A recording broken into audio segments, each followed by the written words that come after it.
तो दोस्तों, ये कहानी है ऐसे वक्त की जब पूरी दुनिया में एक अजीब सा वायरस फैल गया है। इससे इन्फेक्टेड होकर लोग सिर्फ कुछ दिनों में ही मारे जा रहे हैं। इस वायरस की वजह से पृथ्वी पर जितनी भी आबादी थी वो ज्यादातर मर गई।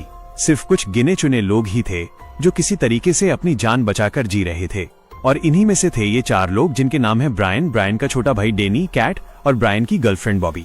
ये सभी लोग अपनी कार में बैठकर सिटी एरिया की तरफ जा रहे थे। लेकिन तभी ब्रायन को आगे रोड पर एक कार खड़ी हुई दिखाई देती है जिसके पास फ्रैंक नाम का एक आदमी खड़ा था। ब्रायन उसे देखकर अपनी कार की सभी विंडो बंद कर लेता है क्योंकि उसे डर था कि कहीं ये आदमी इन्फेक्टेड तो नहीं है। फ्रैंक उनसे कहता है कि मेरी कार का फ्यूल खत्म हो चुका है, प्लीज मुझे थोड़ा सा फ्यूल दे दो, मेरी बेटी भी मेरे साथ है और अगर हो सके तो मुझे खाने के लिए भी कुछ दे दो। लेकिन ब्रायन उसे कुछ भी देने से साफ मना कर देता है और कहता है कि अपनी गाड़ी रोड से साइड करो और हमें जाने दो। बॉबी ये देखकर ब्रायन को उनकी मदद करने के लिए बोलती है, लेकिन ब्रायन नहीं मानता। अब तभी उन सब की नजर फ्रैंक की बेटी पर पड़ती है जिसका मास्क खून से सना हुआ था। इसका सीधा सीधा मतलब यही है कि वो इन्फेक्टेड है। ये देखकर ब्रायन अपनी गाड़ी को स्टार्ट कर जल्दी से वहां से जाने लगा, लेकिन फ्रैंक एक बड़े से पाने से उसकी गाड़ी पर हमला करता है जिससे ब्रायन की गाड़ी डिसबैलेंस हो गई। लेकिन ब्रायन किसी तरीके से अपनी गाड़ी को ड्राइव कर वहां से निकल ही जाता है।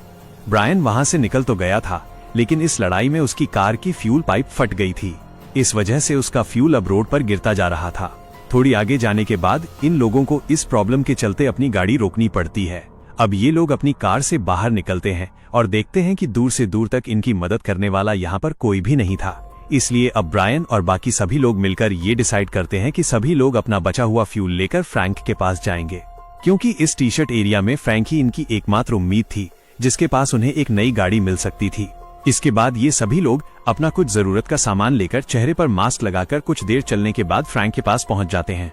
फ्रैंक भी यहाँ पर इन लोगों को वापस आता हुआ देखकर समझ जाता है कि हाँ, इन लोगों को मेरी कार चाहिए। फ्रैंक उनसे कहता है कि देखो, मैं तुम्हें अपनी कार तो दे दूंगा, लेकिन मेरी एक शर्त है।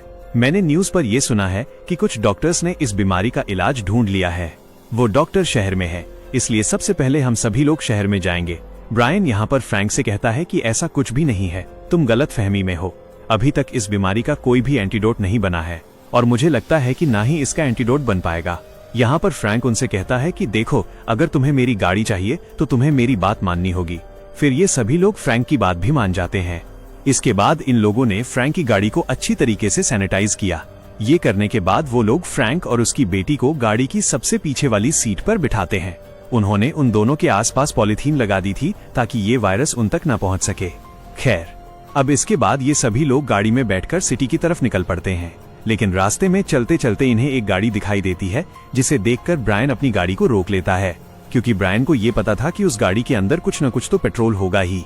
इसके बाद ब्रायन और डेनी पेट्रोल लेने के लिए उस गाड़ी के पास जाते हैं। डेनी यहाँ पर गाड़ी के पास जाकर उसका दरवाजा खोलता है ताकि वो उसकी चाबी को निकाल सके।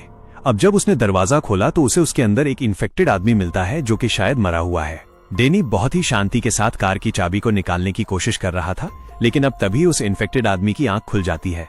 लेकिन इससे पहले कि वो इन्फेक्टेड आदमी कुछ कर पाता, इससे पहले ही डेनी ने कार की चाबी निकाल ली थी। अब तभी ब्रायन भी वहां पर आ जाता है। अब ये दोनों भाई मिलकर यहाँ पर उस कार से कुछ पेट्रोल निकाल लेते हैं। खैर, अब इसके बाद अगले सीन में हमें दिखाया जाता है कि ये सभी लोग शहर पहुंच गए थे। शहर